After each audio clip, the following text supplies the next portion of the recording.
Hi, welcome to the course on Spark Core. We will be exploring this in depth. Spark is a very powerful data processing framework, and it is very important for a data engineer to know the concepts of a Spark Core and how it is implemented in practice.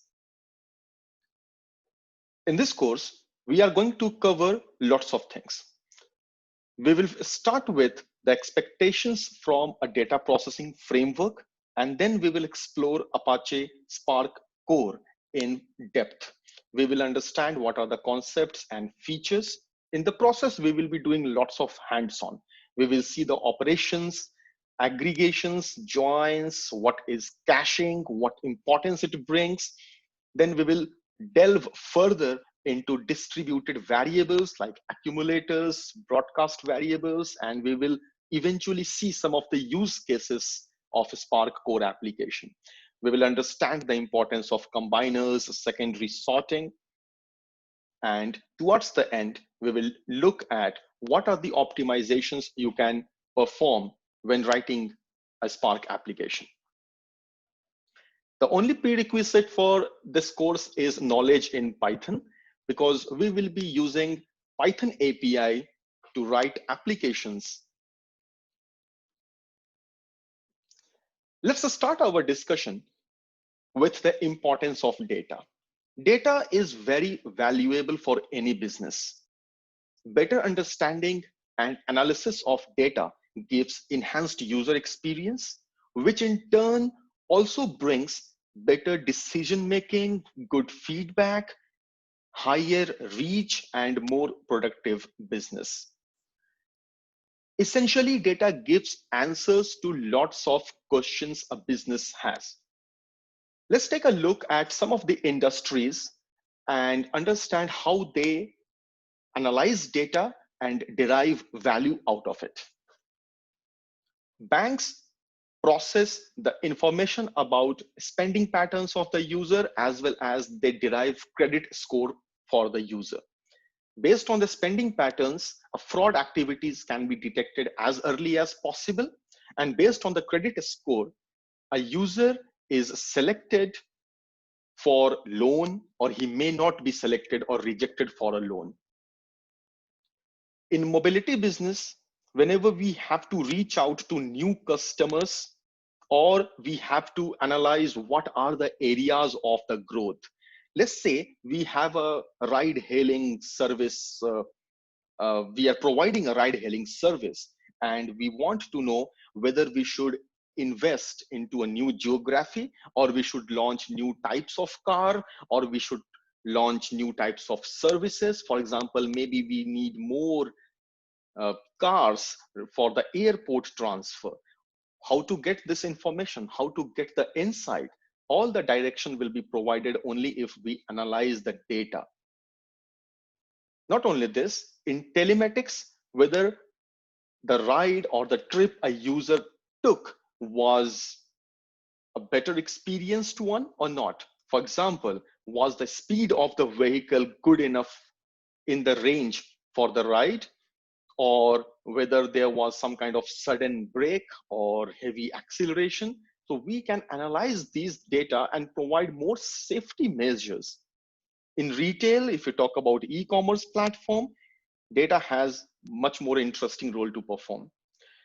Based on the click stream of the user, like you go to a website, you click on certain links, you stay on some pages, you scroll some pages at certain speed, all these data are very valuable. They can give insight whether you are interested in a product or not. And also, when it comes to user segmentation, as a company, you can understand why the users are attracted to your platform, or why are they leaving your platform.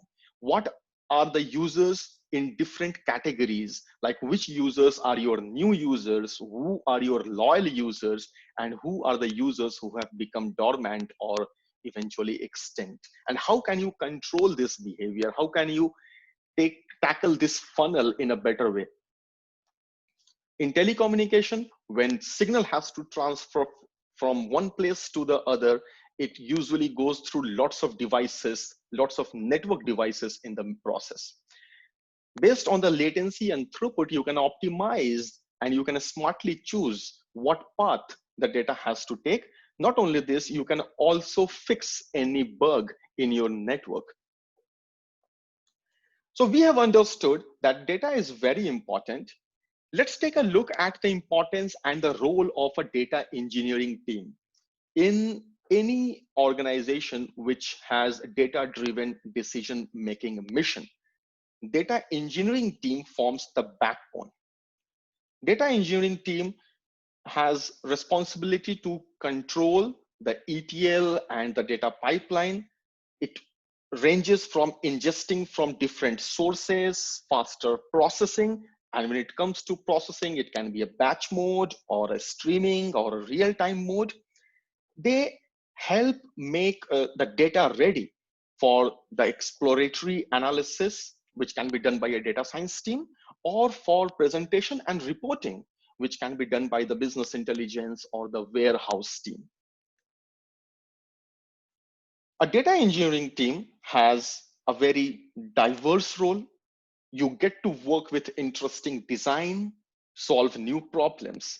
Overall, it's a very responsible and fulfilling job where the optimizations or features or the choice of your data processing impacts the entire data-driven mission of the organization. So we have understood that data is extremely important and data engineering team is equally responsible team. When it comes to data processing, you have to select a framework which handles your situation in the best possible way. So what are the expectations from a data processing framework? Let's highlight some of them. The first is the timeliness.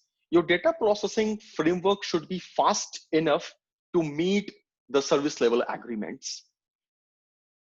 You may have an SLA that, okay, your data has to be available in the transformed way till 6 in the morning, for example.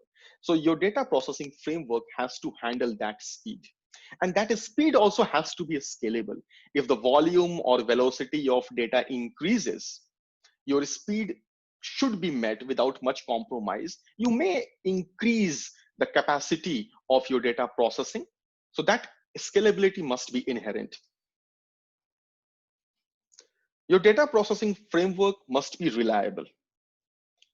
It simply means whenever there are some temporary failures, it should automatically recover from it so that you don't have to worry about restarting or retuning it, unless there is certain really very major.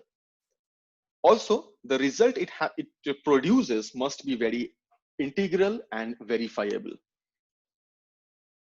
A data processing framework has to support connecting to diverse data sources. You may be reading from a file, and the file can itself be on some kind of distributed storage like HDFS, or it can be on your cloud like S3 or Azure Blob, or it may also be coming from a database. And again, there are varieties of file formats and there are different databases. Even if you talk about a file format, it could be a simple readable file like a plain text or JSON or XML. And again, it can be a binary format like Avro or Parquet, who knows? So there are wide varieties of data sources. Your processing framework must integrate to read data from different sources. Not only this, it should also support writing to different targets. You may be reading from a file and writing to a database, or you may be reading from a database, processing it and writing to a file. So that kind of loose coupling with the source and target makes a data framework much more flexible. Your data processing requirements are not only batch. It can be batch, it can be streaming, it can be real time. A processing framework must support as many possible use cases. Moreover, there are different data processing requirements. You may be writing a SQL, or you may be interested to write some graph processing.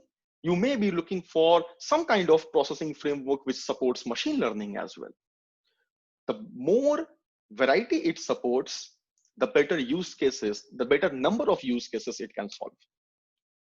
Next point is around maintainability and operationality. Whenever your processing framework evolves, the upgrade must be in such a way that it does not impact your existing pipeline. It should have a minimal to no downtime to your pipeline or your processing. It should also be easy to customize, extend, and operate, so that if you develop something or if you're using something which is already existing, and if you have to train others to use it, it should be easy to operate. And finally, perhaps one of the most important point is around scalability. With the challenges of big data around the volume, velocity, variety, veracity, and so many other V's, it becomes very important that you handle the challenges at a reasonable cost.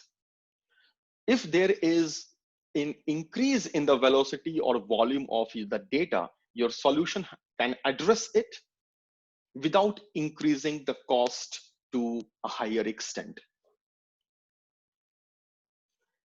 So we have understood so far the importance of data and data engineering team and expectations from a data processing framework.